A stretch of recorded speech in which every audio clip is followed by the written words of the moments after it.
सवाल नंबर 1, क्या पीरियड्स में शारीरिक संबंध बनाना सही होता है? सवाल नंबर 2, क्या रोजाना शारीरिक संबंध बनाना सही होता है? सवाल नंबर 3, पेशाब में जलन होने का प्रमुख कारण क्या होता है? सवाल नंबर 4, दूध के साथ क्या खाना खतरनाक हो सकता है? सवाल नंबर 5, डायबिटीज में रोटी खाना फायदेमंद है या फिर चावल? सवाल नंबर 6, भीगे बादाम खाने से शरीर पर क्या असर होता है? सवाल नंबर 1, पेशाब में जलन होने का प्रमुख कारण क्या होता है?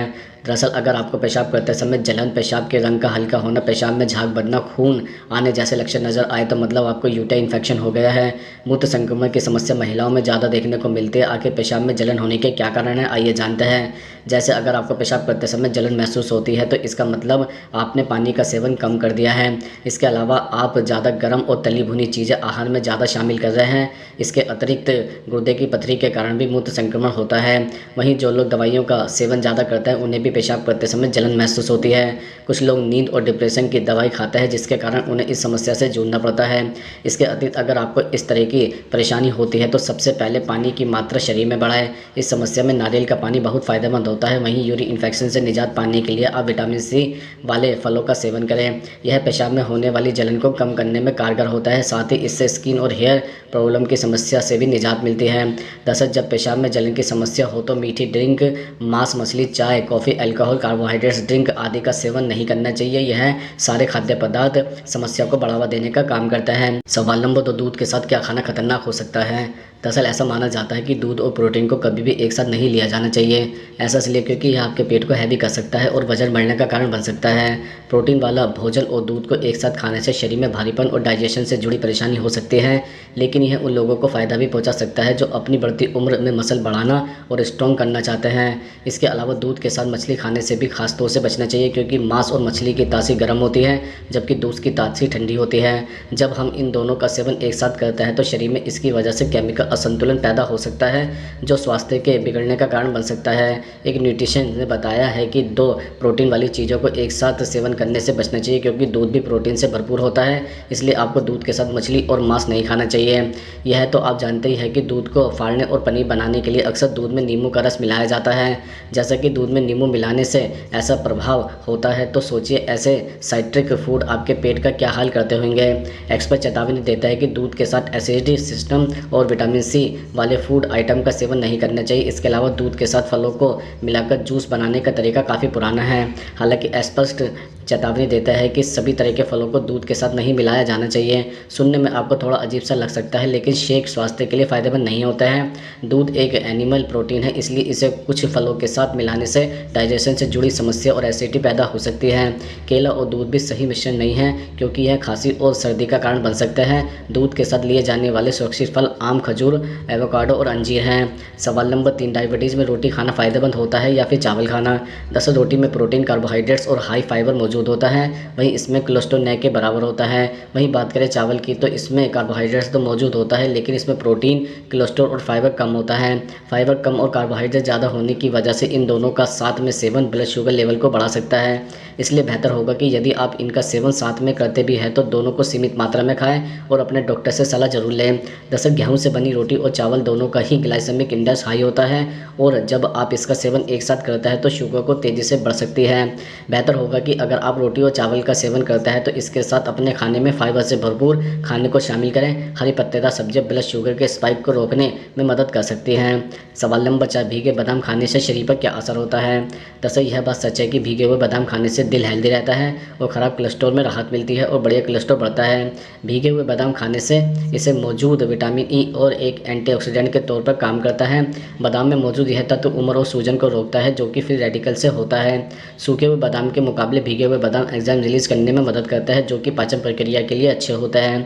बादाम सबसे हेल्दी मिड मील स्नैक्स भी हैं। बादाम के अंदर मोनोसैचुरेटेड फैट मौजूद होता है जो कि भूख पर रोक लगाते हैं और भरा हुआ रखते हैं। इसके साथ ही आप वजन बढ़ने पर भी रोक लगा सकते हैं। सूखे हुए बादाम की तुलना में भीगे हुए बादाम ज़्यादा गर्म और पचने में आसान हो सकता है। इसके बाद यह बेहतरीन तरीके से पोषक तत्वों के अवशोषण में मददगार साबित भी होते हैं। सवाल नंबर 5, क्या पीरियड्स में शारीरिक संबंध बनाना सही होता है?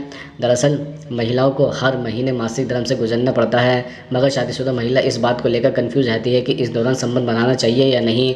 ऐसा इसलिए क्योंकि पहले के समय में लड़कियों को इस दौरान अशुद्ध बताकर अलग कमरे में बंद कर दिया जाता था। हालांकि अब समय बदल चुका है। चलिए अब हम आपको बताते हैं कि पीरियड्स में शारीरिक संबंध बनाने के क्या फ़ायदे और क्या नुकसान हो सकते हैं।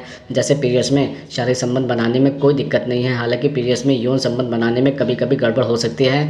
इसके अलावा मासिक धर्म में औरतों के शरीर में कई तरह के बदलाव होते हैं। ऐसे में अगर संबंध स्थापित किए जाए तो लुब्रिकेशन की जरूरत नहीं होगी। वहीं एक्सपर्ट की माने तो इस दौरान संबंध बनाने से मासिक धर्म के लक्षणों जैसे ऐंठन, माइग्रेन और सिर दर्द को कम किया जा सकता है। आमतौर पर एवोल्यूशन के 14 दिन मतलब महामारी के बाद व पहले के 7-7 दिन कंसीव करने की संभावना अधिक होती है, लेकिन पीरियड्स में गर्भधारण का रिस्क कम होता है। इस दौरान संबंध बनाने से शरीर में ऑक्सीटोसिन, एंड्रोफिन और डोपामाइन जैसे हार्मोन का स्तर बढ़ जाता है, जिससे ऐंठन, तनाव, मूड स्विंग, पेट दर्द, सिर दर्द जैसी समस्याओं से राहत मिलती है। दरअसल पार्टनर से संबंध सिर्फ शारीरिक सुख के लिए नहीं बल्कि सेहत के लिए भी अच्छा होता है। इससे कैलोरी बर्न होती है, जिससे वजन कंट्रोल में रहता है। साथ ही इससे महिलाओं की एक्सरसाइज भी हो जाती है, जिससे ब्लड फ्लो सही रहता है। इसके विपरीत पीरियड्स में संबंध बनाने से कुछ महिलाओं में ब्लड फ्लो बढ़ जाता है। एक्सपर्ट के अनुसार इस दौरान इंटरकोर्स से STI और HIV का खतरा बढ़ जाता है। हालांकि सेफ्टी का इस्तेमाल करके आप इस जोखिम को कम कर सकते हैं। इस दौरान इंटरकोर्स करना बदबूदार भी हो सकता है। दरअसल पीरियड्स ब्लड में एक बदबूदार गंध आती है जो अजीब सा हो सकता है, खासकर गर्मियों के मौसम में ऐसा हो सकता है।